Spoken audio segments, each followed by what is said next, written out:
TikTok ကဒီအမျိုးသမီး influencer တယောက်ကပြောတယ်လူတွေနှစ်ပေါင်း2000ကျော်ကြာအောင်ရှာဖွေနေတဲ့ Queen Cleopatra ရဲ့ရုပ်အလောင်းကတကယ်တမ်းတော့ Egypt မှာမရှိဘူးဒါကြောင့်မို့လို့သူတို့လုံးဝရှာမတွေ့ခဲ့တာအဲ့ဒီရုပ်အလောင်းကသူ့ရဲ့ချစ်ရတဲ့ချစ်သူဖြစ်တဲ့ Anthony Mack နဲ့အတူတူအီတလီမှာရှိတဲ့ Mount Kuma ရဲ့အပေါ်မှာဒီပုံထဲကနေရာမှာရှိနေတယ်လို့သူကအတိအကျညင်းဆိုထားတယ် Kuma ဆိုတာကတောင်တန်းကြီးအဲ့တောင်တန်းကြီးတစ်ခုရဲ့အပေါ်ကဒီနေရာမှာပဲ Cleopatra ရဲ့ရုပ်အလောင်းကိုအီတလီမှာမြုပ်နှံခဲ့ကြတယ်လို့သူမကတော့မှပြောဆိုနေတယ်တမိုင်းမှာလူတွေတိထားကြတာကြတော့ Anthony Mack နဲ့ Cleopatra တို့ဒီချစ်သူနှစ်ယောက်က Octavia ဆိုရဲနောက်ထပ်ဘယံတစ်ပါးကိုစစ်မှာကြာရှုံးသွားတဲ့အချိန်မှာဒီချစ်သူနှစ်ယောက်စလုံးကကိုတက်တည်သွားခဲ့ကြတယ် Anthony ကသူ့ရဲ့ဓာတ်နဲ့တူတက်တည်သွားတယ် Cleopatra ကတော့အစိတ်တောက်ပြီးတက်တည်သွားတယ်လည်းပြောသလိုအစိတ်အရန်ရှိတဲ့မွေရဲ့အကိုက်ခံပြီးတော့မှတည်သွားတယ်လို့လည်းပြောကြတယ်တော့ပြောချင်တာက Cleopatra ကသူစစ်ရှုံးသွားတဲ့အချိန်မှာသူ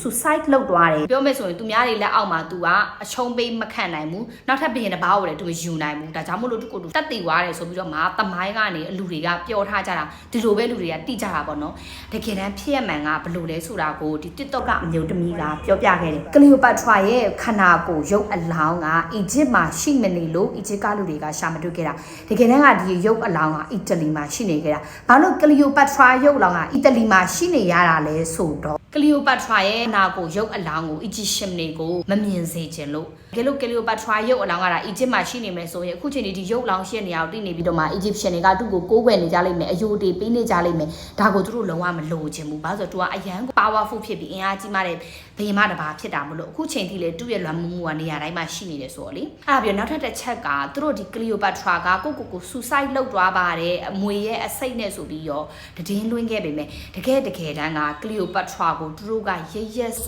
က်အတင်းအဓမ္မပြုတ်ကျင့်ဘောင်းစုံနှိပ်စက်ပြီးတော့မှတတ်လိုက်တာဖြစ်တယ် Cleopatra တေးသွားတဲ့အချိန်မှာသူ့ရဲ့ခေါင်းပေါ်မှာသပင်အမွေးတွေကျွတ်တူကျက်တဲ့နည်းနည်းလေးပဲကြံတော့တယ်ဘာလို့လဲဆိုတော့တဲ့ Cleopatra ကိုလူတွေကမဒိန်ပြုတ်ကျင့်ကြတယ်သူ့ကိုနိုင်သွားတဲ့လူတွေပေါ့သူ့ကိုစစ်နိုင်သွားတဲ့လူတွေ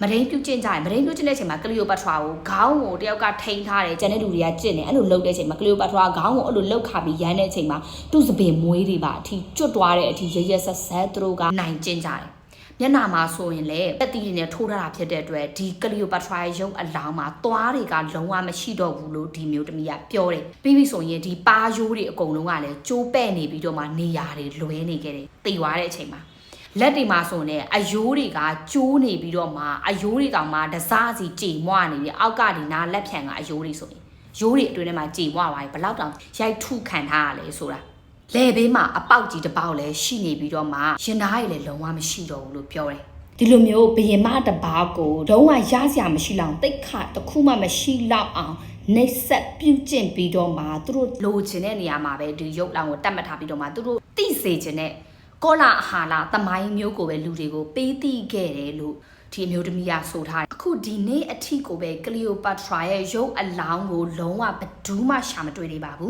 းဒါပေမဲ့ Netflix မှာတော့အမျိုးသမီးတယောက်က Cleopatra ရဲ့ရုပ်အလောင်းကို Egypt မှာလိုက်ရှာနေတယ်နောက်ဆုံးတော့ Cleopatra ရုပ်အလောင်းကိုရှာဖွေတွေ့ရှိခဲ့ပြီဆိုပြီးတော့မှသူတို့က document တစ်ခုလုံးရိုက်ထားတာကိုတော့တွေ့ရတယ်ဒါပေမဲ့ဒါကအတိအကျ Cleopatra ရုပ်အလောင်းကြီးတစ်ခုလုံးကိုရှာတွေ့ခဲ့တာမဟုတ်ဘူး Cleopatra ရဲ့ရုပ်အလောင်းလို့ထင်ရတဲ့ DNA တွေပစ္စည်းတွေကိုတွေ့ခဲ့တာပဲဖြစ်တယ်ဒါကလည်းတကယ်ပဲလားဒါမှမဟုတ်သူတို့ဆင်ထားတဲ့ဇာတ်လမ်းတစ်ခုပဲလားဆိုတာတော့ Catalina တို့မေးခွန်းထုတ်เสียပါဒီအမျိုးသမီးကလည်းနင်ကဘာလို့ဓာတွေကိုတိနေရလဲမေးတဲ့အချိန်မှာသူကဓာတွေကိုတိပါတယ်ဆိုပြီးတော့မှ TikTok ကနေအတိအလင်းဖော်ပြထားတယ်တင်တို့ကဘလို့ထင်လ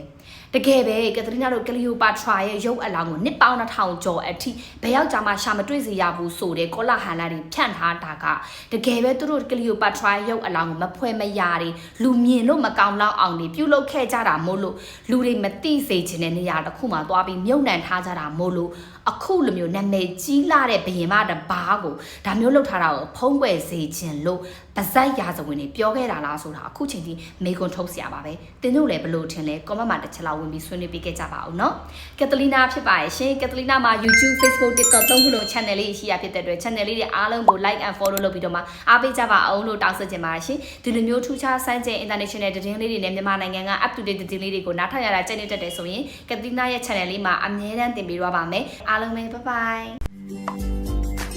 Catalina be my friend